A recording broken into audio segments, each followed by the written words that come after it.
গোয়াইনঘাট উপজেলায় নির্মাণ শ্রমিক ট্রেড ইউনিয়নের উদ্যোগে ২০২৫ সালের আন্তর্জাতিক মে দিবস উপলক্ষে র্যালি ও পথসভা অনুষ্ঠিত হয়েছে। বৃহস্পতিবার ১ মে সকাল ১১টায় সংগঠনের সভাপতি সাদিকুর রহমানের নেতৃত্বে র্যালিটি সংগঠনের অফিস থেকে শুরু হয়ে উপজেলা সদরের প্রধান সড়ক প্রদক্ষিণ করে সবজি মার্কেটের সামনে এসে পথসভায় মিলিত হয়। পথসভায় বক্তব্য রাখেন সহসভাপতি সাইদ আহমেদ, সাধারণ সম্পাদক আতুল চন্দ্রনাথ, সাংগঠনিক সম্পাদক সৈফুল আলম এবং উপদেষ্টা নুরুল আমিন ও জামাল আহমেদ। তারা শ্রমিকদের ন্যূনতম মজুরি, কর্মঘণ্টা, কাজের পরিবেশ ও সুযোগ সুবিধার উন্নয়নের দাবি জানান। তারা আরো বলেন, শিক্ষা ও চাকরির ক্ষেত্রে বৈষম্য দূর করতে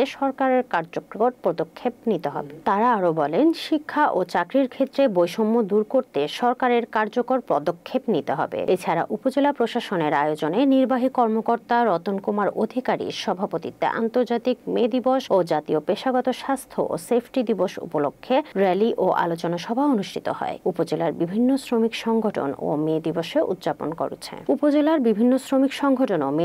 উদযাপন করেছেন।